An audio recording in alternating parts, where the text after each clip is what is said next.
and he's been wanting to watch Guardians of the Galaxy. So I said, let's just go. And I said, since you've been, doing tests all day, so 6 o'clock we go to the movies, and we get there, and there's nobody in the movie theater. So he's like, Dad, we can run around, we can do anything. There's nobody here. We can even talk on our cell phones. So I was like, let's do a video of us running around the movie theater. So we did a video of him running around the movie theater. And then we sit there and the commercials are going on. And then Carol calls me. And I'm like, oh, look, I can answer my phone in the movie theater. And Carol's like, hey, you gonna talk tomorrow morning? And I'm like, sure, inside of the movie theater. So, thank you. And and this is easy. It's just basically telling you guys about, I feel like I'm talking to friends and family here, so this is easy stuff. How to do business with the Media Heroes and Pearland Sports and what we are, basically. So, I started the Media Heroes in 2010 after I worked for 11 years for a commercial audiovisual company. And what they did is they installed projector systems, audio systems, and I did their marketing for their company. And I ran the marketing department, and I was in sales. And within a year, I was in top 3 in sales. And so I decided to leave them to start the Media Heroes in 2010. They became my #1 client after I left. So I never burned any bridges with them. It was just a great organization to work with.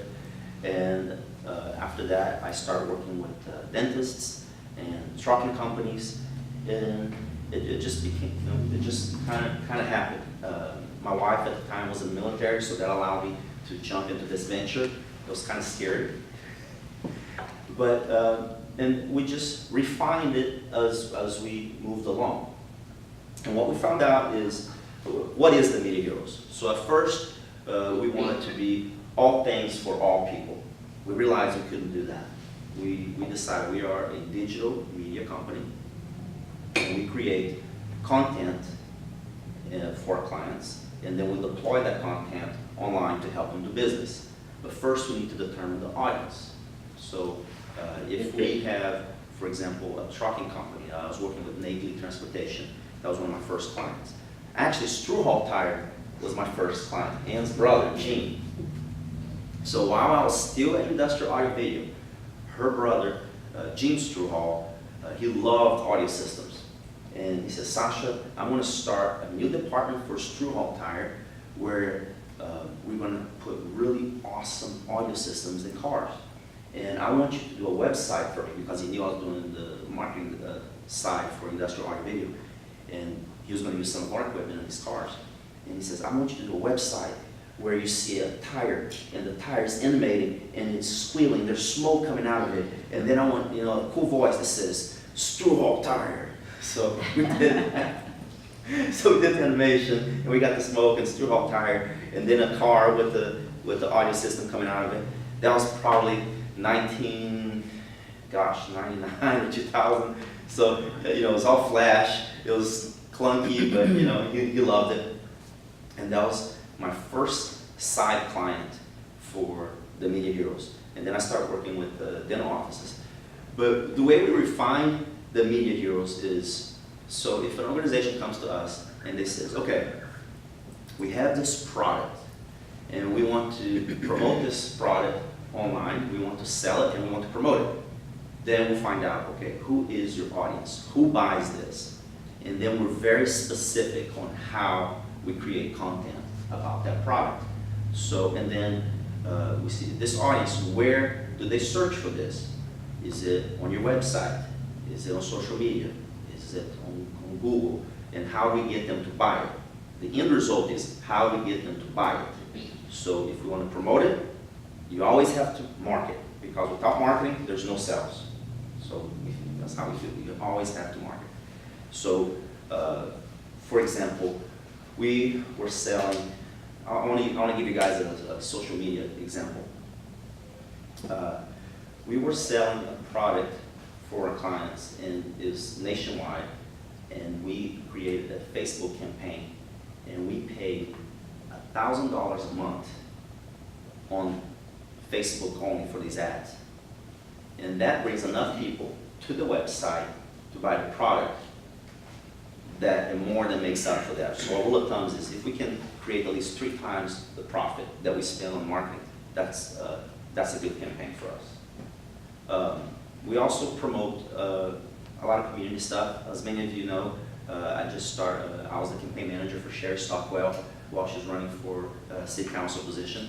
Unfortunately, we didn't make it, but there's always, the positive side of it is the fact that there's so much marketing right now with her name. And she owns a med spa, and she also owns an event center. So you spend this into a positive way, and it says, okay, now since your name's out there, we can promote your spa, we can promote the event center, and she wants to bring a museum into Pearland. So it just makes it easier. So the entire database that we had for her campaign just got something the other day about weight loss at her spa. And there's a picture of her still there, while she was running for the campaign. And people went in, and this is highly profitable for the spa. And she was like, hey, Sasha, 3 people came in out of that email, and each one of them spent $1,500. Oh. Awesome. So, I mean, you just spend one thing into something else.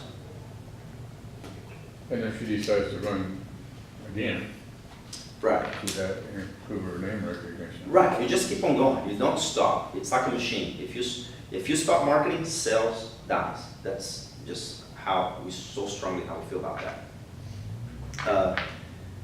So while the Media Heroes was taken off, one of my clients called me, and I want to tell you guys about PearlandSports.com also. He calls me, well, Sasha, I have a friend who is a reporter, and he's coming to Pearland, and I bought a domain name called PearlandSports.com. And I want to create a website where he goes out and he videotapes all the sports for the high schools, all the varsity sports, and we're going to create this little website, and maybe we can get people to pay us to advertise in it. He goes, can you create it for us? He paid me $5,000 to do it. And I said, okay. So we created Pearland Sports, and he says, hey, can you show my reporter? He's a great reporter, but he doesn't know how to edit. Can you show him how to edit and how to put the video files together and put it on the website? I said, sure. So that was part of the package.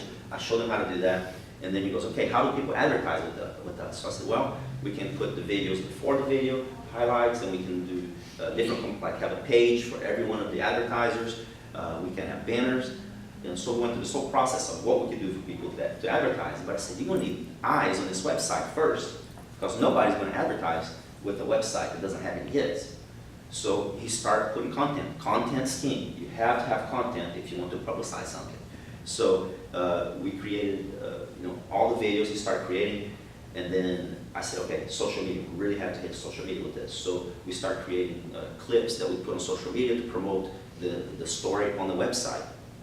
And we started using Twitter. We started using Facebook.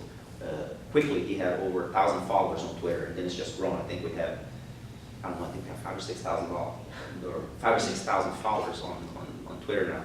And on Facebook page, I think we also have thousands of followers there.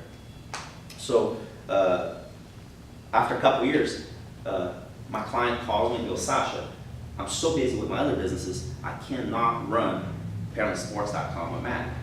Will you buy it from me? So I bought Pearland Sports. It was easy. I created it. I knew how everything worked, right? It was my idea on how to put it together. So I bought Pearland Sports, and Matt and I started working together. But the issue with Pearland Sports is that Matt was the big cog that turned the wheel. If Matt got ran over by a bus, there was no PearlandSports.com. So we started working with junior reporters. We started hiring kids from the media department to be our junior reporters, and they could use the media that they created for a grade also. And so now we have Matt, who is the media director, and then all these junior reporters. Matt's parents got sick, and so Matt had to move back to New York. So I bought his share of Pearland Sports, and I own it outright.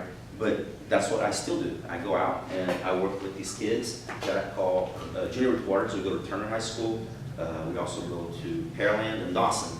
And I have a relationship with the media department. And I bring all these kids. I pay them to be our junior reporters.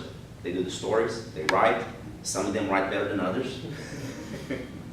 And then we have an editor that looks over the story before we put it up. And right now we have over 10,000 hits on the website, sometimes a week. And we have, I think, 6 to 10 advertisers that pay to advertise on the website. And every time we have a story, we promote it via email. Our database now is over 6,000 people, so every time we have a story, we send out the highlights, and then we promote our advertisers on the email. We promote our advertisers on the intro for the video, and then also we have a video on the page for each one of the advertisers. So it's growing.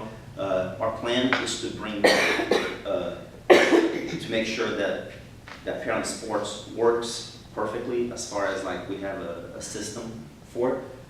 We're growing this to Manville, we're growing this to Alvin, we're growing this to Clear Lake, and eventually it's going to be under an umbrella of South Coast Sports or something like that. We got several domain names.